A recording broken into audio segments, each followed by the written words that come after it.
Pessoal, muito boa noite a todos que estão aqui, Salão de Estudos no Centro Espírita Vinhas do Senhor.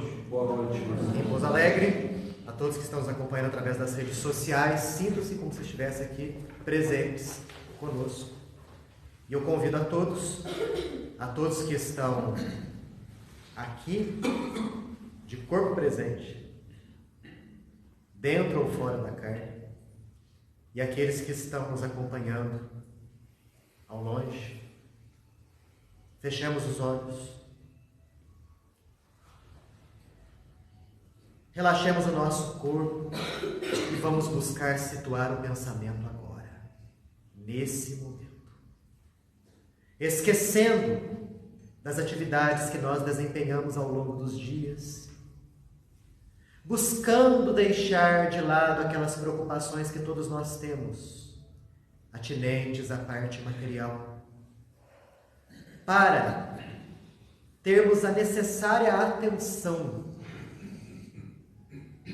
essa indispensável para que o aprendizado se faça presente em nós. Nós rogamos a Deus que nesses minutos os ensinamentos dos bons espíritos possam fazer-se bem claros para nós. Que eles possam fazer morada nos nossos corações, na nossa mente, para que saiamos daqui querendo, ansiando uma renovação maior, buscando a correção de rumos, desejando o crescimento das virtudes que já temos, trabalhando para aquelas que ainda se encontram em estado embrionário. Que Deus, Pai amoroso e misericordioso de todos nós, abençoe a nossa vida, hoje, agora e sempre. Que assim seja. Lembrando, antes de nós iniciarmos o nosso estudo a respeito de algumas atividades específicas aí da nossa casa, em foco hoje a gente convida aqueles que têm os filhos, que têm os netos, mais novinhos ou mais mocinhos, para as nossas atividades de evangelização infantil e da mocidade espírita. Atividades essas que acontecem toda segunda-feira, a partir das 8 horas da noite, aqui na parte de cima da nossa casa. Certo? Todos estão convidados. Isso daí, para aqueles que são novos, é um ganho de conhecimento tremendo e é um preparo muito bom para aquilo que eles vão ver e irão enfrentar na vida. A doutrina espírita, como o seu Gilberto disse, é plena de conhecimentos e nos consola e nos orienta a respeito de muita coisa. Fica aí o convite a todos. Bom, pessoal, Céu e Inferno, capítulo de número 6. Olha aí, na semana passada nós começamos a falar sobre a doutrina das penas eternas. É um capítulo grande, como eu disse, Talvez ele tenha que ser dividido em duas, hoje já é a segunda parte, provavelmente uma terceira parte. Mas aqui nós não estamos preocupados em dar o conteúdo a toque de caixa, porque mais importante do que falar um capítulo inteiro é fazer com que aquele conhecimento seja sedimentado. O que nós falamos na semana anterior? Nós falamos que Kardec, nesse item, nesse capítulo de número 6, começa a falar das penas eternas, que é uma doutrina, um ensinamento que nos dias de hoje vem perdendo terreno, dia após dia, mas que ainda muitas pessoas se aferram nele. Ele fala aqui que durante um tempo, lá no passado, esse tipo de ensinamento foi muito importante, foi necessário até, como uma barreira para impedir que as pessoas errassem bastante. Nos dias de hoje, esse tipo de conhecimento torna-se até mesmo pernicioso e responsável por inúmeros casos de materialismo e ateísmo na nossa sociedade. Kardec fala disso daí, fala que a ideia das penas eternas vem da ideia de um Deus vingativo, colérico, inflexível, e que um Deus desse jeito, obviamente, pode e deve castigar as pessoas eternamente. Vimos que Moisés passou esse tipo de mensagem para um povo ainda bastante rude. Tempos depois, séculos depois, vindo Jesus, aquele mesmo pessoal que havia recebido os ensinamentos de Moisés, já um pouco mais aprimorados, estavam mais capacitados e gabaritados a receber os ensinamentos de Jesus, que já falou de um Deus amoroso, de um Deus de paz, de um Deus de amor, mas que, pelo fato do pessoal daquela época não estar inteiramente desenvolvido em alguns aspectos do senso moral, Jesus focou a sua lição muito mais, de maneira nítida, naquilo que o indivíduo tem que fazer para com o seu próximo: amar, perdoar, auxiliar, ser desapegado dos bens materiais. Isso ele foi claro. Porém, em outros pontos da sua mensagem, Jesus, de propósito, porque o povo não entender mesmo, foi obscuro, falou por cima. E um desses pontos é justamente a questão das penas eternas. Houve necessidade de haver um progresso maior na humanidade, a fim de que a mensagem de Jesus pudesse ser compreendida, resgatada e desdobrada, principalmente naqueles pontos que ele jogou propositadamente na escuridão. Tocou só por cima. Hoje, nos dias de hoje, nós temos maior condição de compreender muita questão das penas futuras, das dores do pós-morte. E o Espiritismo nos ensina, de maneira peremptória, que as penas não são eternas. Elas são temporárias e vão de acordo com a insistência do indivíduo na prática do mal. Algo muito mais de acordo com a justiça divina. Paramos bem aí na semana anterior. Vamos começar hoje a falar, ainda nesse capítulo de número 6, acerca dos argumentos em favor das penas eternas. Guardem isso na cabeça, porque eu tenho certeza que quando vocês forem conversar com alguém, ou num grupinho de amigos, quando surgir esse assunto acerca do inferno, do indivíduo arder no inferno e tudo mais, nós vamos ter os argumentos necessários para mostrar o nosso ponto de vista, aquilo que a doutrina espírita nos mostra, como são realmente as penas futuras. Só que, para a gente entender isso, é necessário que a gente refute esses argumentos favoráveis às penas eternas. A gente não, né? A gente aqui faz a função do papagaio que repete. A gente simplesmente passa aquilo que Allan Kardec, com a sua mentalidade e o seu bom senso vigorosíssimos, escreveram para a gente aí há pouco mais de 150 anos. Vamos lá então. Argumentos em favor das penas eternas. Qual é o primeiro argumento? As pessoas que defendem o inferno material, as pessoas que defendem a danação eterna. Qual que é o primeiro argumento delas? É o seguinte: a gravidade da ofensa é proporcional à qualidade do ofendido. Como assim? Se Deus é infinito, toda ofensa que a gente faz contra Ele também é infinita. Portanto, o castigo tem que ser eterno. Esse é o argumento principal daqueles indivíduos que defendem as penas eternas, Deus é infinito. Então, se eu erro aqui, eu estou ofendendo Ele. E como Ele é infinito, a minha ofensa também é infinita. Automaticamente, o castigo que Ele vai me dar é um castigo infinito. É um castigo eterno. Esse é o principal argumento. Como que Kardec desconstrói esse argumento aqui? Ele começa com premissas. O que é uma premissa? Uma premissa é um pensamento base. A partir daquele pensamento base, você vai desdobrando ele a fim de refutar aquelas argumentações. Qual que é a premissa que Kardec coloca aqui? Simplesmente coloca Kardec aqui Deus como premissa. Os atributos de Deus. Vamos ler quais são os atributos de Deus?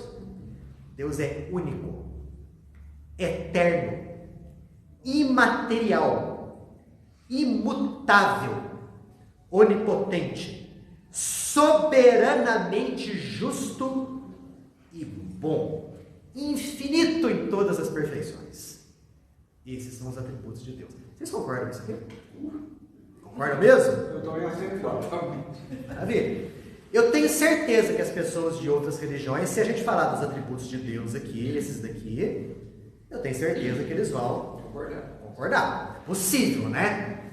Não é possível. Soberanamente justo e bom. Só essa daí já mata a questão. Infinito em todas as perfeições. Então, se ele é infinito em todas as perfeições de Deus não são passíveis de serem aumentadas e nem diminuídas, porque senão não seriam infinitas. E Deus tem que ser infinito em tudo. Por quê? Se ele fosse menos, um pouquinho assim, um tiquinho assim, de alguma qualidade, ele já não seria Deus. Por quê? Porque você poderia conceber a existência de um ser superior a ele. Então ele tem que ser infinito em todas as suas perfeições. Essa infinitude, como eu disse aqui, ela não aumenta, não diminui. Se você tirar uma mínima parcela, não seria ele Deus. Você poderia conceber a existência de um ser mais evoluído. E mais, uma outra coisa que a gente tira daqui. O infinito de uma qualidade exclui a qualidade oposta. Então, um ser que é infinitamente bom não pode ter isso aqui de ruindade. Não pode. Porque ele é infinito naquela qualidade.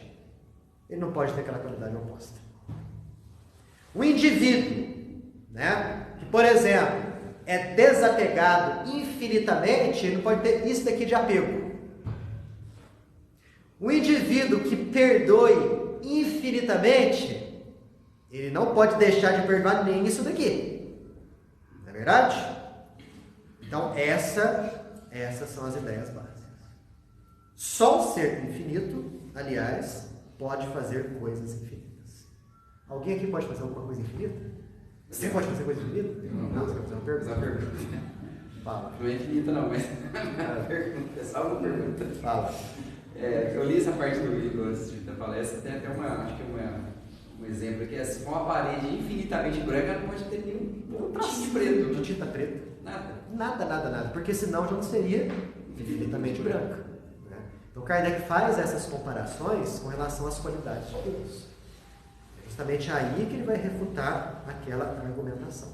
Nenhum de nós pode fazer nada de infinito. Por quê? Porque nós somos seres limitados. Todos somos seres limitados. Então as nossas, entre aspas, ofensas a Deus, que na verdade não existe, porque Deus não se ofende com nada que a gente faz, com nada, né? Só podem ser limitadas. Mas vamos supor, Kardec coloca aqui, admitindo uma ofensa infinita, se Deus castigar aquela pessoa de modo eterno, isso exclui a bondade dele. Porque ele já não seria eternamente bom. Ele já não seria infinitamente bom. Porque ele não está perdoando a pessoa. Aquela pessoa que errou por ignorância, errou por imperfeição, errou que seja por maldade, mas é algo atinente ao tamanho daquela pessoa. Erros mínimos que dizem respeito a ela. Deus nunca pode ser afetado por nada disso. Se ele é inflexível para o culpado que se arrepende, Deus não é misericordioso. E ele deixa de ser infinitamente bom. E aí que vem. Se ele castiga é porque ele não perdoou. Concorda comigo? Exato. Então, se ele não perdoou, ele não pode ser infinitamente bom. Automaticamente ele deixa de ser Deus. Então o castigo eterno nada mais é do que uma negação dos atributos de Deus. E Kardec continua: estando Deus em toda parte, supondo que o inferno existisse, Deus estaria no inferno também. Concorda comigo? Sim. Concorda comigo que Deus estaria vendo lá a contorção dos condenados dentro dos caldeirões de enxofre? Cadê a justiça e bondade?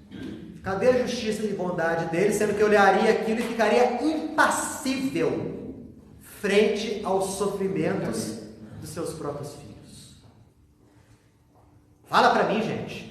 Tem lógica isso? Não. Nenhuma lógica. É você querer dar a Deus características humanas e de gente sádica, diga-se de passagem, né? Porque ele ficaria ali contente em ver os seus próprios filhos sofrendo contorções e condenações por toda a eternidade. Seria um próprio erro, criação.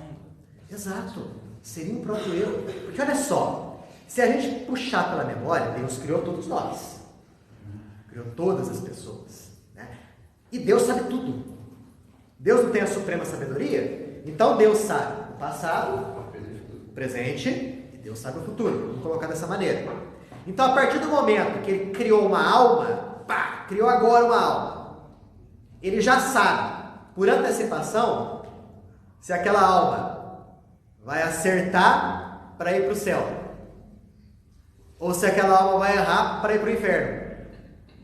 Aí vem a pergunta: se ele sabe, por que ele não criou aquela alma mais perfeita, mais forte, para resistir às tentações da vida? Então, de antemão, ele já predestinou almas para o inferno. Onde que está a bondade divina aí? Cadê a justiça de Deus aí? E onde está a perfeição?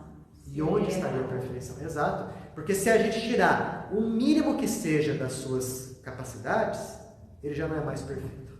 Você poderia conceder um Deus superior a ele, bem melhor que ele. Numa conversa com o nosso motorista essa semana, ele disse que Jesus veio perfeito porque ele era filho de Deus. Eu falei, mas ele falou que a gente faria tudo que ele faz e muito mais. Então a gente não é filho de Deus. Aí ele, não é assim. É que ele veio perfeito. Eu falei, ótimo, mas a gente não vai ser perfeito. E aí ele ficou assim, sabe? O cara ficou perturbado na hora. Ele não soube responder. Aí eu falei, tá, então presta atenção. Se você é filho de Deus e um dia vai fazer tudo que Jesus fez e muito mais, como que ele fez tudo isso em uma única vida, em 33 anos? E você até agora, com 60, não fez porra nenhuma.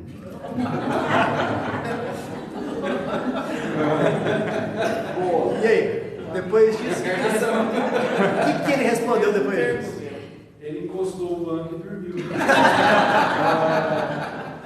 Não, porque no lugar dele era bom dormir. Ô Ricardo, você está vendo como que funciona? As pessoas, a maioria, elas não são levadas a questionar as informações que elas recebem.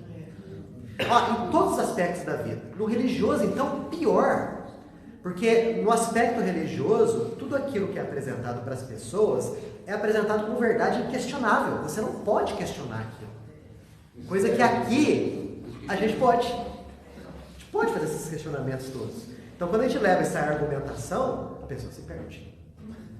Totalmente trata uma pessoa. Exato. Você plantou lá uma semente dentro desse motorista aí, Quem foi dormir? e dali a algum tempo aquela semente ali vai germinar, né? E vai ser motivo de muita perturbação na vida dele. Ainda bem.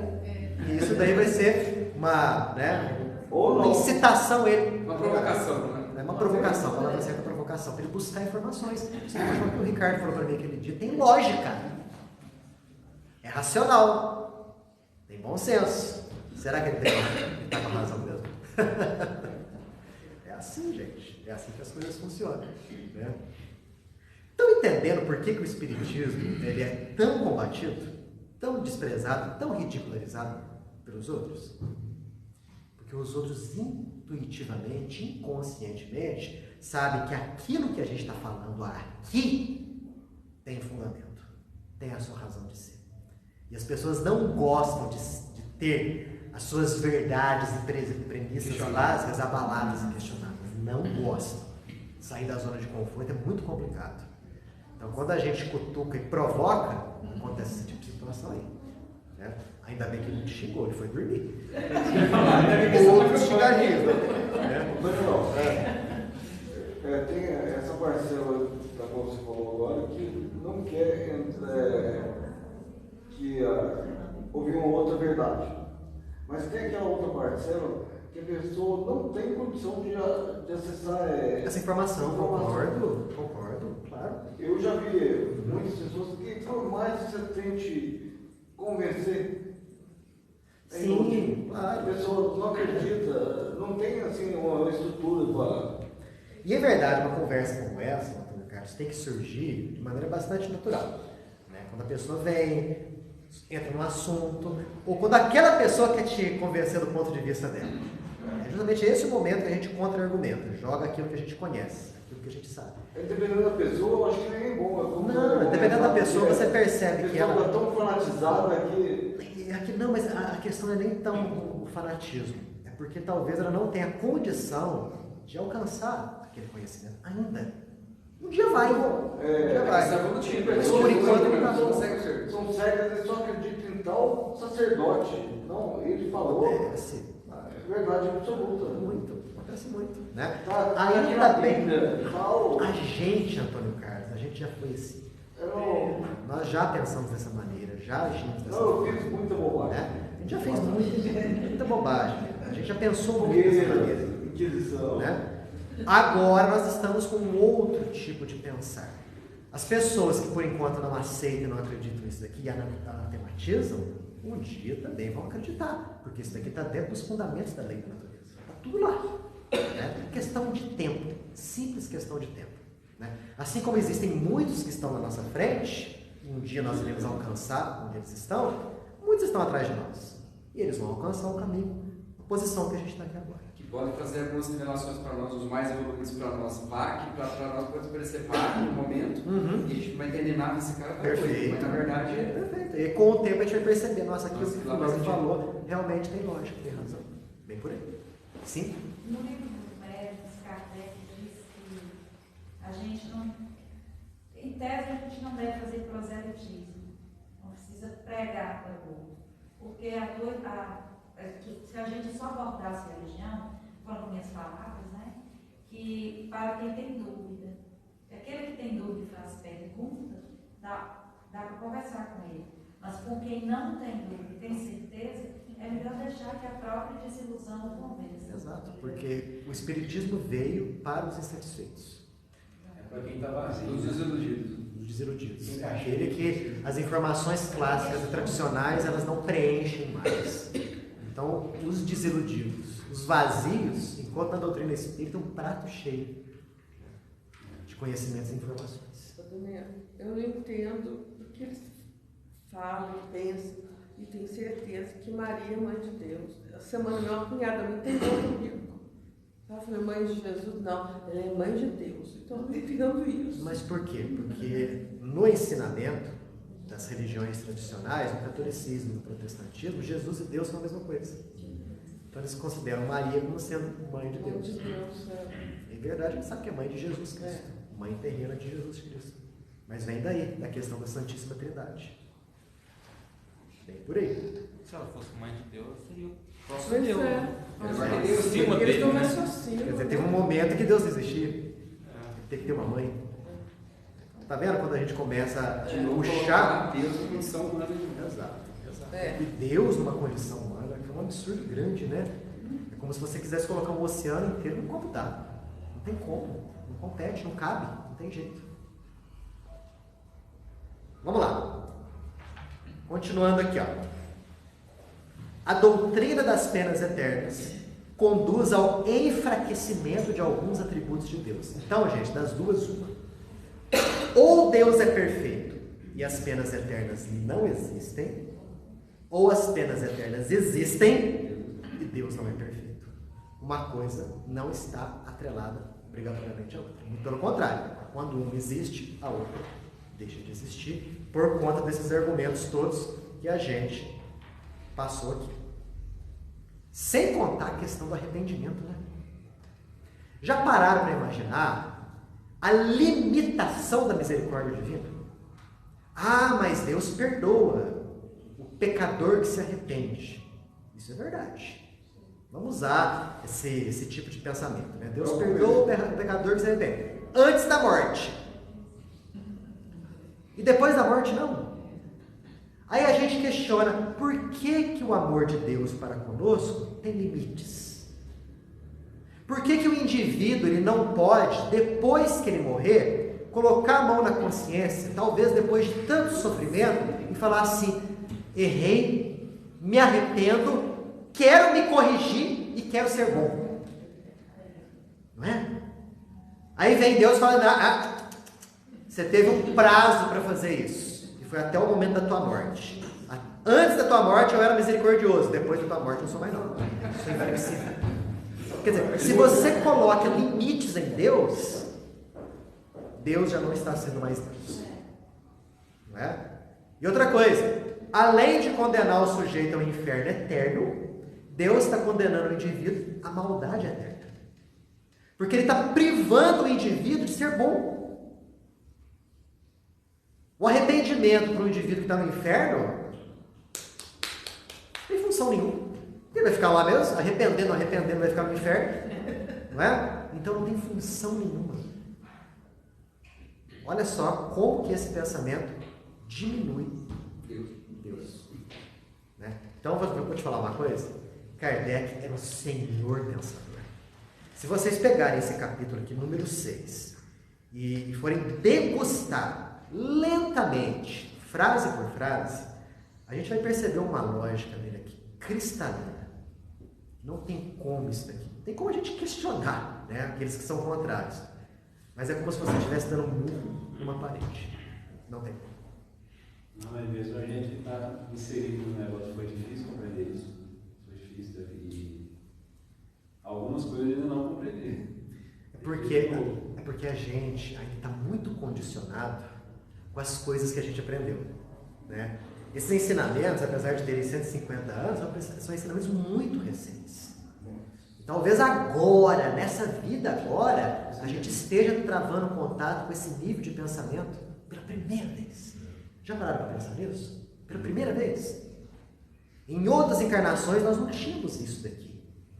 Ou não tínhamos de uma maneira tão clara, tão nítida, só superficial, né? Obscura. Agora não, está tudo às claras. Daniel. Então, para a gente passar a entender e demolir conceitos antigos, não é tarefa fácil. Eu não sei se esse argumento vai vir, mas aquele argumento que ele colocou de as penas humanas são graduais. Então, aí a pessoa olha e a pessoa não pensa. Mas pensa aí, então a pena da lei de Deus morreu, vai queimar eternamente. É pior que a lei do homem. A justiça. De novo, Deus pior que o homem nesse caso. Exato, a justiça divina seria inferior à justiça humana. Porque na nossa justiça, embora defeituosa como ela é, o que a gente vê? Penas proporcionais aos crimes. Crimes brandos, penas brandas, crime um pouquinho pior, uma pena mais severa, e por aí vai. São penas gradativas, proporcionais.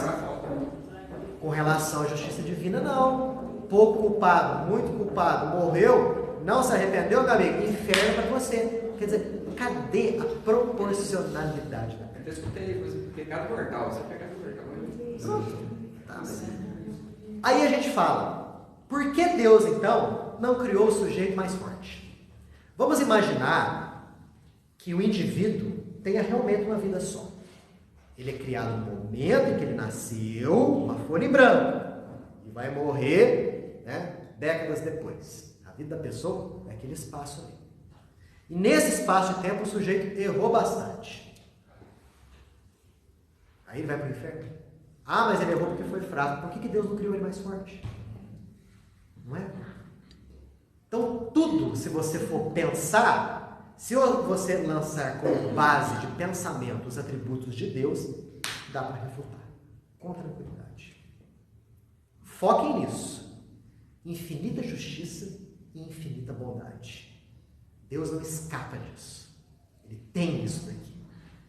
Então a gente pode refutar muito bem usando somente essas duas características, esses dois atributos divinos. Mas de argumentação tem várias. Olha a segunda argumentação aí. Segunda, aqueles que defendem as penas eternas. Como a recompensa aos bons é eterna, o que é justo? O castigo aos maus também ser eterno. Pegadinha. É a segunda argumentação aí. Como que Kardec refuta? Deus criou as almas para serem felizes ou infelizes? O que vocês acham? Feliz? Claro! Porque se Deus não tiver esse pensamento, não é Deus, ele não seria infinitamente bom. E sempre entra justiça, amor, compaixão, tudo entra. Tudo, está tudo Aí você não Deus santíssimo, não, esse aqui vai pro inferno, esse aqui já não vai. Exato, é bem por aí mesmo, né? Quer dizer, a justiça divina, ela é distributiva. Vamos colocar assim numa linguagem assim que o pessoal comumente usa. Os maus são castigados e os bons são recompensados. Basicamente é isso aí mesmo. A partir do momento que eu ajo contrariamente às leis divinas, sofro o choque de retorno. Virão as privações, as dores, os sofrimentos. Basta ler a série André Luiz que a gente vê isso daí. Quando eles descrevem o umbral, os sofrimentos daqueles que lá estão. Não é coisa pouca. Não é? E a alegria daqueles que estão em níveis superiores. É a famosa justiça distributiva. Então, o objetivo de Deus em nos criar é que nós alcancemos a felicidade. Aí eu pergunto para vocês. Vamos pensar. É o que Ele quer da gente? Deus quer que nós sejamos bons? Felizes? Quer ou não quer, gente? Sim, Ele quer. Quer que a gente seja feliz. O querer de Deus é vacilante igual ao seu querer? Não. O nosso querer é vacilante, né? Tanto é que a gente está aqui assim. Tanto é que a gente está aqui. Eu quero. Daqui a um minuto seguinte você não quer mais.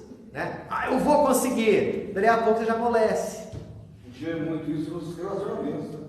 Mais ou menos isso. Em tudo quanto é lugar a gente vê. Porque ele é infinito. Né? Mas Agora, a vontade divina é soberana. Quando ele cria os espíritos, ele fala, vai ser fadado a felicidade. Acabou. Ponto final. O destino daquele indivíduo já está traçado. Ser feliz. No futuro. Só que tem um detalhe. Essa felicidade, para ser alcançada, o indivíduo tem que conquistar. Ele tem que despertar em si qualidades. Ele tem que combater os defeitos, vamos dizer assim. E isso não se faz nos 60 anos ali do moço, no exemplo. Não se faz em 70. Não se faz em 100 anos. Já imaginou? Você desenvolver todas as qualidades que Jesus já desenvolveu e muito mais? 70 anos. Em 70 anos de vida. Em 80 anos. Eu fiz uma outra pergunta para ele. Se Deus tivesse que criar alguém hoje, e Ele cria todos nós puros e ignorantes, quem seria um ser puro e ignorante hoje? Na lata, ele falou, um indígena. Ótimo. Então, como que Jesus, em 33 anos, sabe de tudo aquilo? Ele não foi criado puro e ignorante. Exato. Ele sim. Então, meu amigo, de onde veio o conhecimento de Jesus? Não foi os 33. Exato. Aí você leva a pessoa a pensar na questão magna da reencarnação. Obrigatoriamente nós, para alcançarmos a felicidade eterna, que é o corolário da perfeição, nós temos que passar por inúmeras existências. Inúmeras. Em que nós vamos construindo a nossa própria felicidade, vamos construindo a nossa própria perfeição. E é claro que nesse processo de construção nós vamos errar muitas vezes, por ignorância. Nós vamos errar, né, por imaturidade. Então tudo isso está previsto já. E é normal que a gente caia. Aí vocês já imaginaram então Deus nos condenando eternamente porque a gente errou por ignorância? Quem te errou, por maldade que seja. Por que não? Deus não nos daria infinitas oportunidades de nos refazermos. Ah, não, mas Daniel, ficou lá, a gente tem que pagar por aquilo. De crescimento e de aprendizado. Por que não? Né? Então, por isso que se fala, o dogma do pecado original é o dogma básico. Se você demolir esse dogma básico, todos os outros dogmas caem como um castelo de cartas. Quando você fala da reencarnação, automaticamente você está jogando de lado a questão de Adão e Eva, a questão do pecado original. Porque o erro veio da gente, é da nossa imaturidade, da nossa imperfeição. É através das diversas existências na carne que nós vamos nos construindo como seres cada vez mais perfeitos e cada vez em degraus mais aprimorados de felicidade. A própria questão do dogma, né? Uma coisa que eu nunca aceitei quando eu frequentava a igreja católica, porque tem que impor uma coisa que você não pode, uma ideia que você não pode contestar. Isso já está errado. Quer dizer, você já não pode contestar porque tinha que ter alguma coisa Tem ali. alguma coisa errada ali. Tá pegando ali, né? Você não pode contestar porque tem alguma coisa errada. É temporário também, né? Os dogmas vão mudando também. Os próprios dogmas, eles vão sendo renovados, né? Eu acho que é o seguinte, os dogmas eles podem ser ampliados, agora renovados eles não são. Porque se eles forem renovados, eles não seriam dogmas. O que é um dogma? É uma verdade inquestionável, inconteste. Se ela é inconteste, ela não muda. A questão do dogma do pecado original está ali. Né? Ele pode ser, vamos dizer assim, melhor explicado, mais esmiuçado. Agora ele continua ali. O importante é a gente fazer o processo de questionamento. Porque é nesse processo de questionamento que a pessoa realmente tem a oportunidade de abrir os olhos para algumas coisas que ela nunca teve a oportunidade de pensar. Nunca teve. É uma caridade. Isso daí. Chega a ser uma caridade. Daniel, Sim. eu tenho um amigo que ele é um padre de gente boa, demais da conta. Mas ele é muito esperto e liso. Se você for pressionar ele para explicar determinados pontos assim, dos dogmas, ele tem a calma, é mistério de Deus. Tipo, refletir e fica louco. É bom. O pai sabe o que está acontecendo. Exato. Mas é por quê? Porque não se pode questionar. Não se pode questionar. E por que ele faz isso, Antônio Carlos?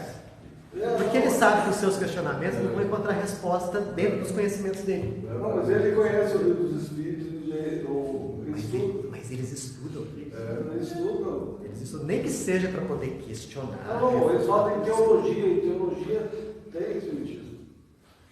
Eu acho. Eles devem estudar todas as religiões lá. É o que eu acredito, né? Mas Daniel, Sim. teve uma pergunta que ele fez depois, falou assim, peraí, mas então quer dizer que em 33 anos não dava para ser perfeito como ele era. Então quantos anos tinha Jesus? Aos 33. Eu falei, velho, 33 ele ficou encarnado, agora para ele ter feito a terra. Ele gastou mais ou menos 4 milhões e meio. Mas a fase de planejamento, porque ele não começa uma casa sabendo que não vai dar quando terminar. Então, mais ou menos aqui, só para fazer essa terrinha para nós, é uns 5 milhões de anos. Fora que ele gastou para encarnar. Agora, ainda cuidado para chegar. Você imagina para chegar a ser perfeito nesse ponto, quanto tempo ele teve que viver? Aí você pirou a cabeça. 5 bilhões. Aí ele falou, então nós vamos fazer o que ele fez e muito mais, nós vamos ter que viver demais ainda. Vai. Exatamente. Daí você chegou a ideia da reencarnação para ele. É necessário reencarnar muitas vezes. Se não me engano, o profeta Isaías já falava de Jesus, acho que uns 600 anos antes da era cristã dele nascer. Já falava dele como um presente. Um filho vos foi dado. Pelas vossas pisaduras sereis sarados. Então Isaías foi acho que o profeta antigo que mais falou de Jesus foi Isaías. Se não me falha bem. Foi Isaías também nas previsões dele que enxergou que Jesus não teria nenhum dos seus ossos quebrados. E realmente, né, era costume do indivíduo crucificado ficar muito tempo na cruz. Passar dias até.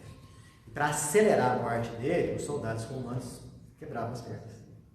Jesus não teve que passar por isso, porque ele já estava tão enfraquecido por conta do suor de sangue no Horto das Oliveiras, por conta das chibatadas, né, que ele desencarnou 3 horas depois de ter sido crucificado. Então não foi necessário quebrar nenhum osso. Não, Daniel, sabe o Longinos, aquele que enfiou a lança?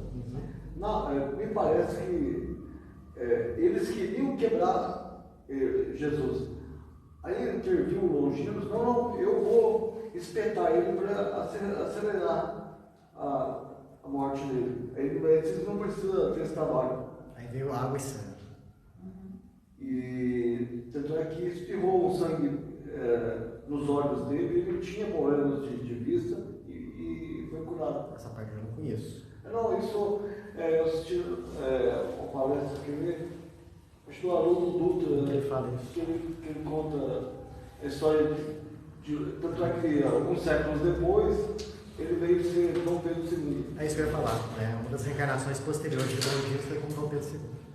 Não, ele conseguiu resgatar e, digamos assim, encerrar com chave de ouro. Como ele amou o país, como Dom Pedro II amou essa pátria. Vamos falar a terceira argumentação favorável às penas eternas, a última, diga-se de passagem. O temor das penas eternas é um freio. Sem ele, o homem se entregaria a todos os excessos. É verdade. Nós vimos que o dogma das penas eternas fez a sua época, teve a sua razão de ser, houve necessidade para colocar uma barreira, impedindo as pessoas de muito errarem, porque as pessoas ficavam ali, né, sem errar muito, com medo do inferno.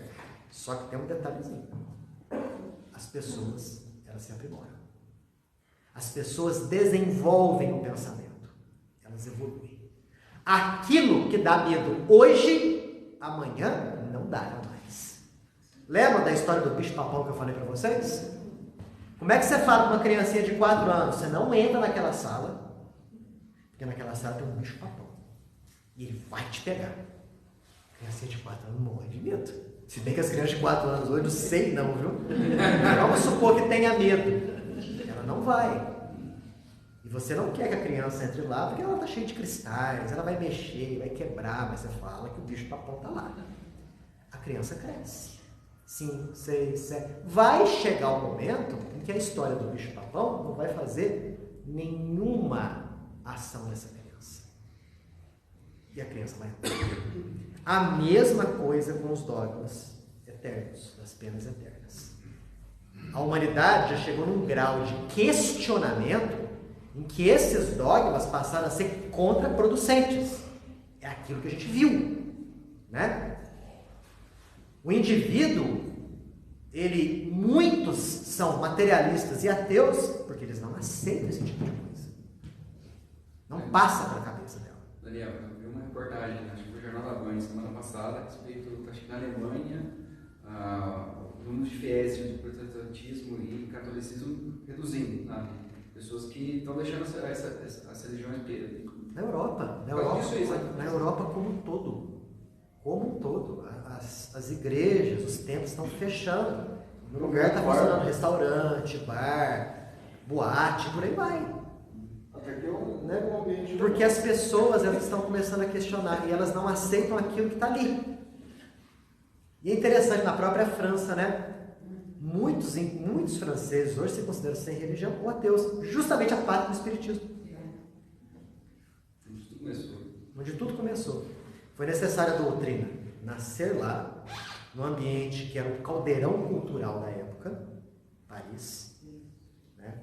Nascer ali, ser transferido para cá, para robustecer, daqui espalhar para o restante do planeta. Voltar para a França. Né? É o que vai e já está acontecendo. Como aquilo que eu já disse para vocês. Boa parte dos centros espíritas no mundo afora, a maioria, foram fundados por brasileiros, né? Que vão lá a estudo, a trabalho, né? Fixam residência e fundam um centro espírita lá. É o que está acontecendo. Muitos pensam a seguinte coisa, a questão das penas eternas, né, como sendo um freio. É como se as penas temporais não fossem ruins. Não é? Ah, mas espera aí, quer dizer que a pessoa sofre só um pouquinho do lado de lá? Ah, mas isso não vai impedir a pessoa de errar aqui. Gente, como não? Quando a gente lê relatos de espíritos sofredores, a gente percebe o quanto que o sofrimento desses seres é grande. Suicidas, por exemplo. O quanto que indivíduos que se suicidam sofrem do lado de lá. Horrores. Assassinos. Muito. Ladrões. Corruptos. Etc. Tem sofrimento para todos os gostos do lado de lá. É um verdadeiro inferno, sim, gente. Só que é uma coisa temporária. É um sofrimento que termina, ou que começa a terminar, quando a pessoa se arrepende do mal cometido e quando ela deseja, sinceramente, renovar-se. Aí ela vai ser resgatada, vai para as colônias espirituais, passa por momentos de refazimento nos hospitais, né? Começa a receber conhecimento, planeja a próxima reencarnação, reencarna. Para poder resgatar aquilo que fez de errado e para poder desenvolver suas virtudes no futuro. Daniel, como é que se dá esse processo de resgate? Porque como que os benfeitores sabem, no meio de tanto de espírito no umbral, esse aqui está em condição, esse aqui... Questão energética. Nesses grupos socorristas que vão até os umbrais, sempre tem um líder ali, né, que é geralmente aquele espírito de escola, que tem um nível evolutivo maior. Eles sentem as vibrações provenientes dos sofredores. E eles não se deixam abalar, né, pelo amor de Deus, me ajuda. Às vezes o pelo amor de Deus me ajuda é só para a pessoa parar de sofrer, mas ela não está nem um pouco arrependida daquilo. Eu já li livros também em que, por exemplo, tem lá um grupo enorme de espíritos sofredores num lamaçal. E eles costumam, os socorristas, lançarem redes. Como se fosse rede de pesca. Entendeu? Só que redes estruturadas em material energético. Aí a rede é lançada. Aí coisa interessante. Aí eles vão puxando aquela rede. Tipo pescar. Aqueles indivíduos que estão preparados, eles são arrastados pela rede. Aqueles que não estão preparados, a rede se rompe. E eles ficam lá. Passa direto. Com certeza tem outras inúmeras formas de resgate. Essa é uma delas. Lembra do nosso lar? Da mulher que havia cometido, acho que como enfermeira ou como médica, inúmeros casos de aborto. Estava lá num dos portões do nosso lar. Pelo amor de Deus, deixa eu entrar. O André Luiz foi lá, tadinha, deixa eu entrar, gente. Aí o porteiro lá falou assim, não, deixa eu chamar meu superior. Porque lá existe uma hierarquia rígida. O superior veio, bateu o olho e falou assim, não entra não. Aí a moça faltou, né? Só elogiar ele. Faltou só elogiar ele.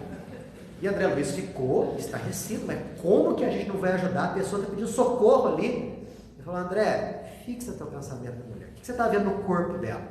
Aí André fixou no corpo dela inúmeras manchas escuras. Aí ele falou, foi um profissional da área da saúde que ajudou a cometer inúmeros abortos. Tá? É um dos piores vampiros que eu já vi aqui. Um dos piores vampiros que eu já vi aqui. Não está arrependida. Se a gente resgatasse ela ia ser motivo de confusão aqui dentro. Então, somente é resgatado um indivíduo que se encontra em condições de arrependimento. Aí, esse sim é resgatado. Tem que levantar a mão. Fala. O Santos Dumont, quando ele estava próximo de se tornar um ovo, ele estava em processo de ovinização, ele emitiu, ele não sabia rezar, ele emitiu uma frase pedindo para a Virgem Maria ajudar ele. Mas há pouquíssimos momentos de se tornar um ovo. E essa frase foi ouvida no plano espiritual maior como se fosse uma trombeta. E aí eles correram lá e foram até onde ele estava. Nas cavernas. E resgataram ele. E ele estava totalmente inconsciente. Mas um lampejo, uma coisinha dentro dele pediu ajuda à Virgem Maria, porque ele lembrou que a mãe dele falava de Virgem Maria para ele. Aí ele foi resgatado. Isso foi o arrependimento que deu a chama do arrependimento para ele. Sincero. Arrependimento sincero. Não é arrependimento da boca. Tem que ter essa característica de sinceridade no arrependimento. Eu realmente errei muito. Estou muito abalado com aquilo que eu fiz. Quero reparar o mal que eu cometi. Quando isso é falado e sentido com sinceridade, a pessoa é resgatada. E nesse caso muda a frequência vibratória, porque a gente, como está encarnado, quem não tem uma certa visão, não vê isso. Mas os espíritos superiores, a partir do momento do arrependimento, o padrão vibratório é de Muito bem. Ele sente isso, Sente isso. Sente pelo padrão vibratório que muda. O campo áurico, através do qual ele é examinado e é visto. Exatamente. Matar a questão. Bem por aí. Daniel. Sim, senhor. No umbral, nas várias faixas, ficam espíritos sofredores, assim, passando, que foram suicidas e tal, mas assim, sofrendo. Agora, assassinos, geralmente eles vão para as trevas, que lá tem muito sofrimento, o pessoal está sofrendo, mas com muito ódio e vingança dos oponentes, das pessoas. E já tem líderes que, apesar do sofrimento, eles já são chefes, já reúnem um grupo de espíritos. O padrão vibratório é tão denso, muito tão denso. denso. Tem uma história interessante, vou só contar para vocês para encerrar, porque já deu o nosso tempo. Em que determinado espírito encarnado aqui na Terra foi até o plano espiritual em desdobramento. Chegou numa região do plano espiritual, no umbral. E lá existia uma casinha, e fora dessa casinha uma mulher cozinhando alguma coisa numa panela grande, no umbral.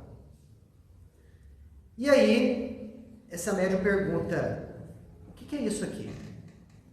A moça que estava cozinhando responde, estou preparando uma comida para 3 pessoas que estão lá dentro.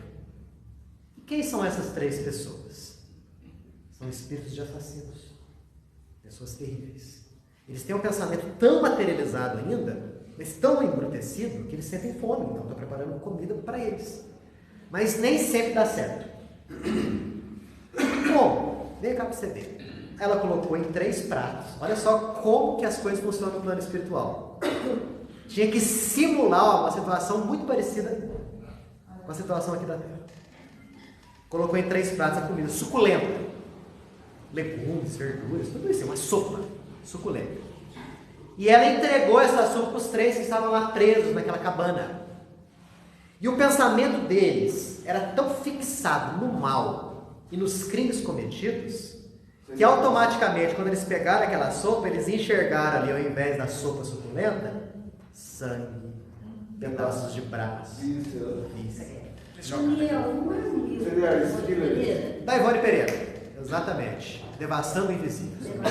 É horrível esse texto. Exato.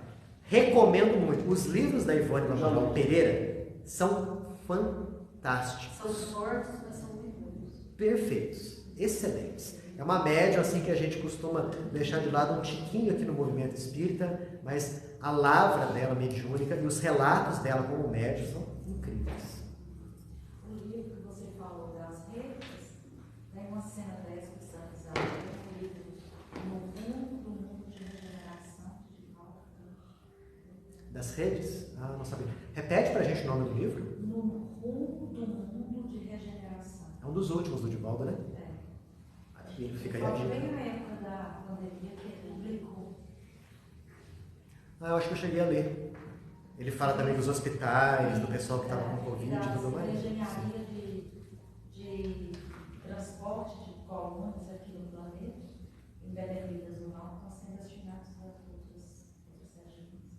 Maravilha. Eu tenho um livro da igreja. Maravilha. Nossa, ótimo. Ó, não acabamos o capítulo de número 6. Mas a conversa foi boa, não foi? Semana que vem a gente dá uma arrematada nesse capítulo. Passa muito rápido. a gente encerra ele e na próxima sexta-feira a gente já entra no capítulo 7. Ok?